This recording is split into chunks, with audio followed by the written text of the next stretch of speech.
Hello, everyone. I'm Ron Garrett, your host on the Vegas Pulse. Stories from back of the house. Now, the back of the house is all the people that work that you don't see. That's why they call it the back of the house. Right. Or those of us who know what's going on in the back of the house. And one of the primary guys who can help us with some of that is my good friend.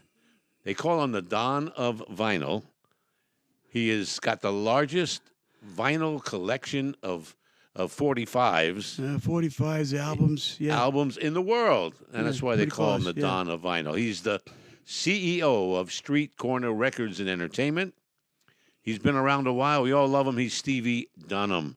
Thank you, Ron. Thank you for having me on the show. I really appreciate it. Stevie, you're a great story, my friend. Well, that's what they say. I mean, I've been around. I mean, I've seen and done a lot of stuff. It's stuff that I was privileged to see that I probably shouldn't have seen outside You of can't the tell us entertainment. about any of that, the I things can you tell a shouldn't have few- seen, you know? I can say a few things I can, but I got to keep some certain names on the down low. Well, you got to wait for him to die. Well, a lot of them I still do. Yes, yes. I was a part of that fraternity. I'll admit Everybody that. says, Ron, write a book. I said, not yet. Yeah, that's the same with me. I can't just write a book and name names. I have to wait for those people to go.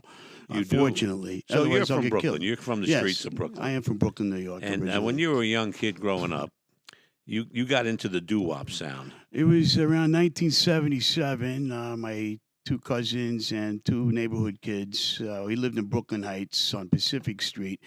We were listening to Norman Knight's WCBS oldie show on Sundays, listening to all these great group records growing up, and our parents and everybody. But everybody tuned into CBS FM on Sundays in New York.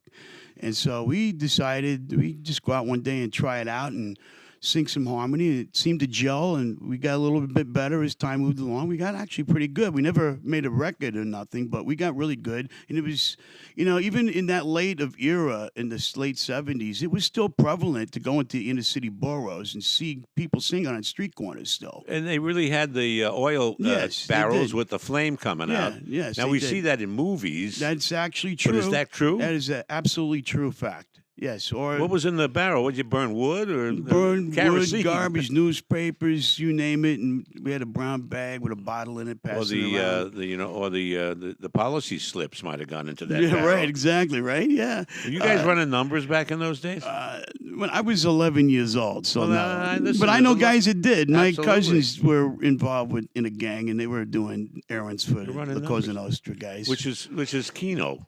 Yeah, basically, yeah. Keno. Yeah, we, basically that particular counterculture, which I parallel to it. I mean, we created a lot of that stuff, So I mean, that's prevalent in Las Vegas casinos today. Keno is It is. basically It's amazing. policy. It is, and so it's we came out here a lot of times when I was growing up as a kid, and I You seen came. You started visiting Las Vegas about in the 8, 9 '70s. years, 8, 9 years old, I guess would be good. In the '70s. You were born in Yeah. 1968. Yeah, I saw Same a lot son, of same things. age as my son. He was also born. We always stayed at the in dunes 1968. and never had a bill. Why did you pick the Dunes? My grandfather, one of his dear friends, was a very known character here. Anything to do with Maury Schenker and his crowd over there? I think Jasper and the, knew him, but Jasper? yeah, I think he knew. We him all know pretty who good. Jasper was. Of course, the man with the you can get a loan in a flower shop with this guy over here, and a pizza joint guy. Pizza in the flower shop. You're right, But the flower he shop. That was the go-to guy. hilarious thing. Yeah, I've been to both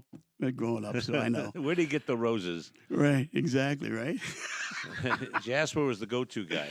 He was a sweetheart of a man, a very low key guy, smart and just and very classy. And he ran a great business. Both of his businesses were very popular in the valley back in the old days. And The it was- '70s was a great era. It here, was. and you were still a young man because you were born in '68. I mean, if things would have changed the climate, we could have So actually when lived you here. came here as a kid, and you looked around, It was the greatest thing. It was like anything. It was like Disneyland. All the neon lights, all the glitter, the glamour, and then go to see shows. It was like living a dream. You couldn't believe it, and being that young of a kid to absorb all of that and meet people that that you see on TV every Sunday night, that you see right. for real, For real. And meet them too. I mean, that was amazing to me. Here was my introduction to Vegas. I was 13 years old. It was 1956. Wow. And my mother, my father, my brother, and I, we took a car trip from Great Neck, Long Island, where I was raised, It's a long trip. all the way across the country. We even stopped at the biggest ball of yarn Oh yeah, that I you remember see in that. the Chevy Chase movie. Right, yeah. There is such a thing, the world's There is. biggest ball of yarn. Oh my God! And also motels shaped like dinosaurs and Right. teepee tents. Exactly, yeah. But we Yep. drove out to Las Vegas, actually all the way to Cali. I went to Disneyland the second year it was open in Yeah. '56. It opened in '55. Anyway, we came to Vegas. We're going to come to Vegas. I'm 13 years old. We stayed at the Dunes where you stayed, but the tower had not been built yet. Right, yeah. And we sat around the pool and a two-story. It was like a motel then. Right. Most of the hotels in Old Vegas back in the 50s, they were just one level One level. places. And So we went to a show at the El Rancho Vegas. oh, great. It hadn't burnt down yet. Right, yeah. The stars of the show were Betty Grable and Harry James Wow. in great the showroom. stuff. I'm 13 years old. That must have been But amazing. all I could see was showgirls. Absolutely. All I I get could it. see was everywhere I looked, there's showgirls. So we leave, get in the car, and I told my mother, I said, I'm moving to Las Vegas. I'm 13. What'd she say to that? You're not moving to Las Vegas. Yeah, that's pretty much I what I did. got to later in life. Yeah, I did. get That it. was 1956. I moved here in 1971. And I came haven't here- left. I've been here since living here since 1993. I caught the tail end of a great When thing. you got here in 93, yeah. how'd you set yourself up? What were you doing and what got you started? Well, I just finished college and I just finished another problem in New York. What college did you go I to? went to Art Institute in Fort Lauderdale. I actually flew a shuttle plane from Fort Lauderdale up into New York and did studio work back and forth 2 or 3 days a week. And with the school in and around that, I made it sure it was in and around my classes, which is very difficult. But I was a very hardworking and determined young man, and I still am today. But it was just amazing. I got it hooked up with some people in that I back in the old Did school. you get in a type little things. trouble? I got in a lot of trouble. Well, we're going to find out about Yeah. that right after we come back. We're going to break for commercial. We'll be right back with more of Stevie Dunham. What a great story. We'll be right back.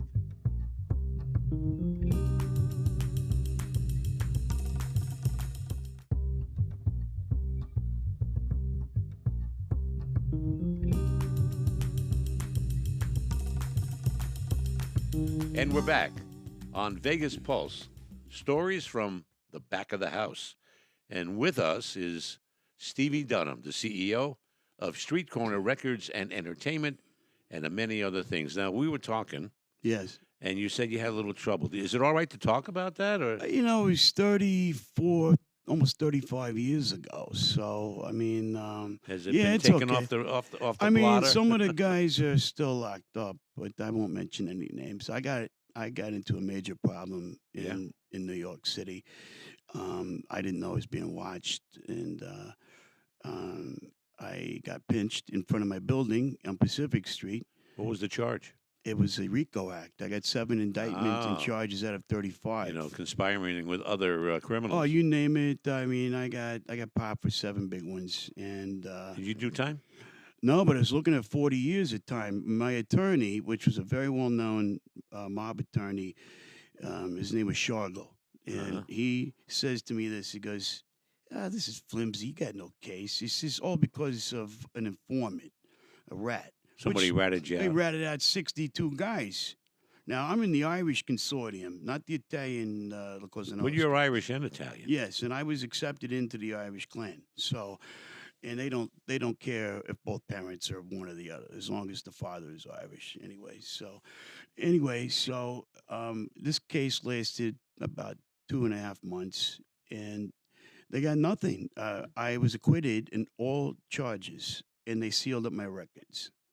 And then I ended up with an IRS case for tax evasion, which the government still wanted their Sure, money. they wanted their the zork. scarol. Yeah. So I didn't beat that one, but I paid almost $1 million in restitution or go to jail for 10 years. You got to work real hard to pay that. I had the money, and You did. what we did, my partner and I, we had taking on a young Wall Street guy our age, and we shylocked him, and he would borrow from us, and then he put the money in the market, and he was an inside trader, and we put our money with him, and we basically told him, he said, "You screw us out of our money, you're going to be on a milk carton." It was just that simple. That was that And simple. He made us a lot of money, and that saved us from. We paid our fees and our fines, and then of course our people thought we skimmed, and then we're going to end up getting killed anyway. Yeah. So we got the hell out of Dodge.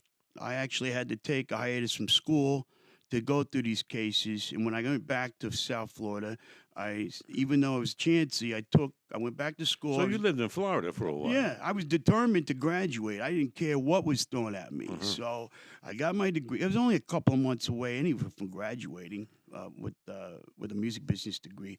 So I got it, and then we got the hell out of Dodge, and we moved to Vegas. My partner ended up in Los Angeles. I stayed here. So you came to Vegas in '93. Yeah. You're already a well-known doo-wop singer. I was one of the youngest producers of this music in the United States but you when I also started. sang on all that. I did. I sang and produced records with them without credit, and sang on many stage shows. And I worked with a lot of legends: Johnny Maestro of the Brooklyn Bridge and the Crest, Larry Chance of the Earls, Harvey Fuqua of the Moonglows, Pookie Hudson of the Spaniels, Jive 5, Eugene Pitt, which is my mentor. And there's about 60 plus guys I backed up or shared the stages with easily enough, in groups. Part of the Chaperones? I was a member of the Chaperones. I helped reform the Chaperones with an original founding member, Nick Salvato, and we put out a CD, and it sold very well, and it helped keep the trademark active with the group. And we were inducted into the Las Vegas Entertainers Hall of Fame in 2011. There you go. Yeah, That's I'm my a member first of that one. one too, by the way. I'm in it 2 times. I'm in it with Yeah. the Night Kings too, another local Las Vegas group. It's just a thrill. I'm not an illegitimate person, just so you know. I mean, I lived a life like that, and I learned a very hard What lesson. very business young. did you open when you arrived here? I started Street Corner Entertainment Records in 2004. Okay, but right here in Las Vegas. But I worked so in the logistics 20 business. years old right yeah, now, the company. Yeah, it's going to be 25 next month, actually. I worked in the logistics and trucking business as my civilian job. So I worked that for 24 years, and I worked in clubs and bands at night. You were busy. I was always working. I never was not working. And I worked in a lot of different hotels. I worked in almost all the old hotels, every hotel except for the brand new ones that are existing today. I worked in them all, downtown and on the Strip. In 1990s, when you came here, that's when the Strip began to evolve into a corporate, I call it nightmare. It did. It was a corporate nightmare. It became that. It started with the Mirage. Yes. It with did. Steve Wynn, but he at first banned fanny packs and strollers. Yes, I remember that. And then he gave in later. Yeah, he did. I mean, they turned it in. They wanted to turn it into like a Disneyland Yeah. for kids and adults, not just for adults. It was more oriented towards adults historically. The corporatization of Las Vegas, it took a lot of the personal touch of service out from the workers to the Big patronage. time.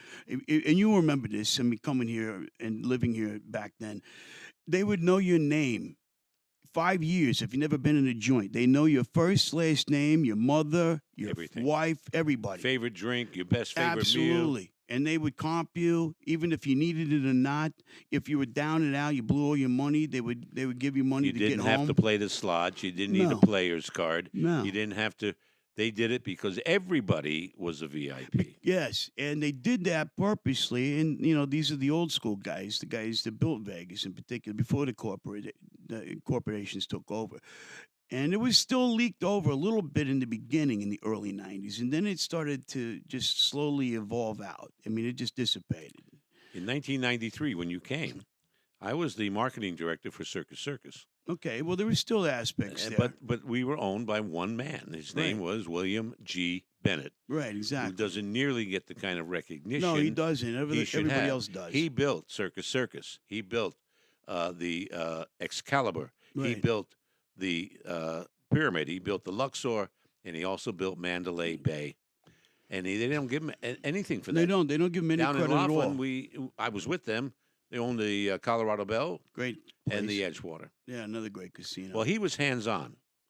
The Yeah, difference that's what I was heard. that his office was 5 steps from my office, and he's the big shot. He's the man.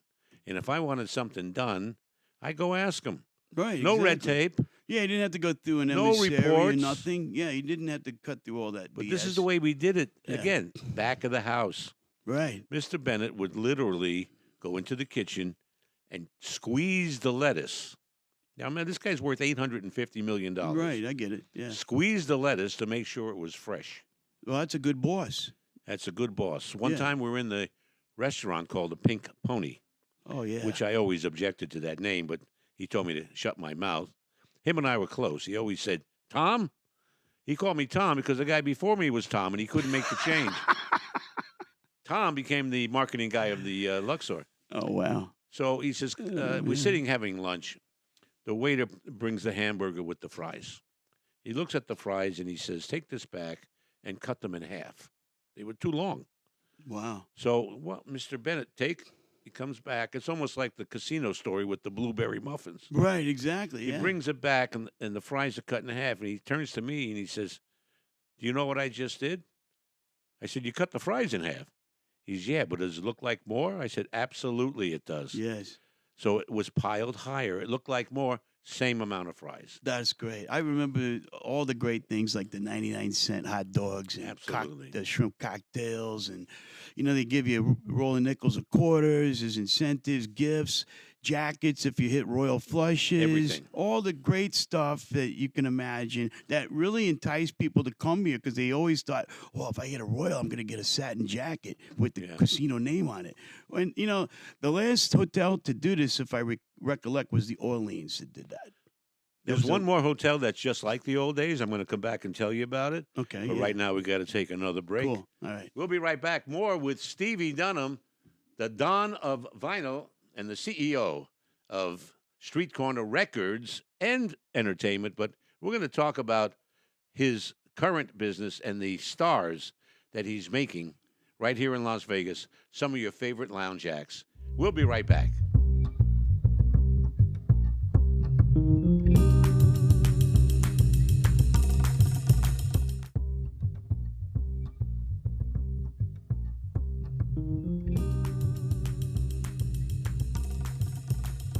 And we're back on Vegas Pulse, stories from back of the house. And I've got the premier back of the house guy right here, Stevie Dunham.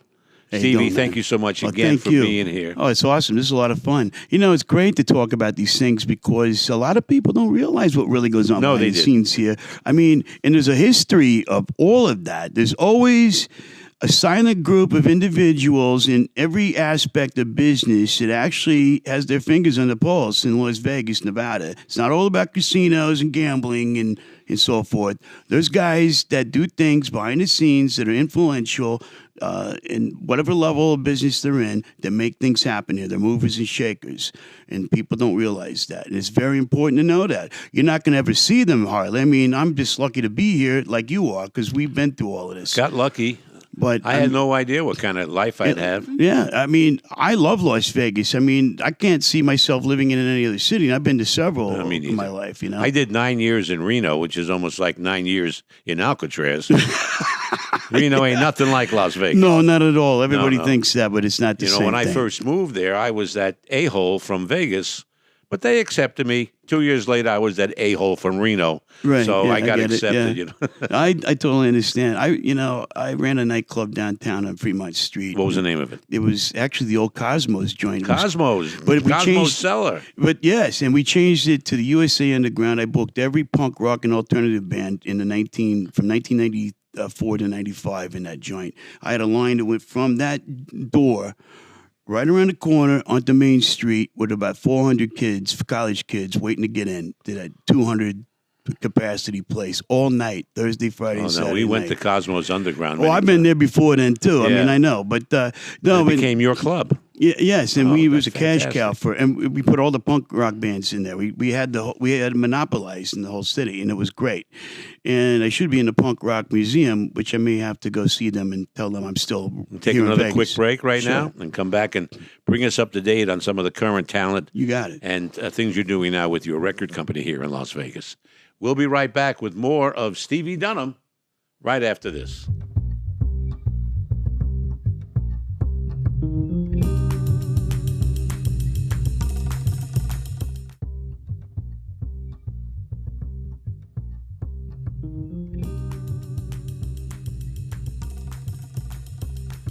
And we're back with the Don of Vinyl. I keep saying that because he really is, and he's got the best vinyl collection, the biggest. One of them, vinyl, yeah, for one sure. of them in the world. Yes. Stevie Dunham, currently you're recording a lot of people here in town Yes. who are working the great clubs like the Composer's Room. Right, exactly. And a few other places. Tell us a little bit about that. Well, I have 5 local acts on my label, and Dana Day, I just produced her CD. We're going to have it go into the plant here in another few days for her first CD for in a long time.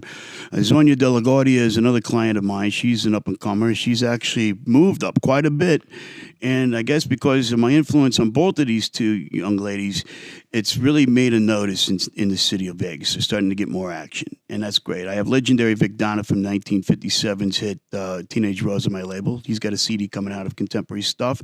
An up-and-comer, Kelly D. Thomas, is coming onto my label, and I have Matt Dorman's band coming on my label, which is a country artist. Tell us a little bit about Little Anthony. And Little Anthony, he's a guy that I've had for 2.5 years. He's the Rock and Roll Hall of Famer, Little Anthony from the Imperials, and we are also Grammy nominated because of him for New York State of Mind. And I have every project for him until he decides to retire. I want to tell you, I listened to New York State of Mind by Little Anthony and compared it to Billy Joel. What did you think? I thought his was better, Little Anthony. Really? You think? I think so. Much better. I think he nailed it. The emotion's nailed it better. because he has more of a teary voice. Yes. You know, and I thought it was much better. And the music was good, too. Anthony picked that because Billy Joel pays him tribute in every concert that Billy does. And so Anthony wanted to pay him back and do that.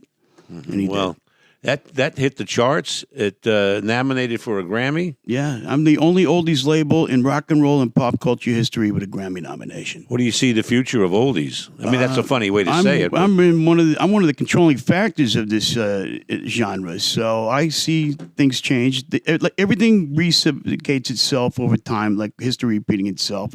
It's in a little downturn, but I see things coming. There's a lot of young kids out there that like this stuff, and we don't do just. I love doo-wop music. Me too. I love going back to the songs with all the ones that you talk about when you're on my radio show. Right, thank you. We discuss it. The Crest, the Flamingos, the great groups, great groups, and you've had your own groups as well, right? Yes. And you still record. I do my own stuff. I'm my own vocal group. I do all the vocal parts sometimes. You know, it's great having you here as a guest. Well, thanks, Ron. It's great having you. And we could talk for another hour. Oh, of course. I'm sure we could. And I think I'm going to invite you back because I want to pick great. up. I'd love to. I definitely would do that. Where we left off. Appreciate coming over to Hey Vegas TV Thank you. Studios right here on Annie Oakley. And we have a full facility here for everybody to come and make TV shows if it's a great they place, like. folks. Great place. And maybe we should think about the Stevie Dunham show. Well, that's not something out of the picture. I think that might be considerable. We'll see what happens. Yeah. Thank you all for watching Vegas Pulse, stories from back of the house. You can't get a guy like this every week, so I got to bring him back for another show.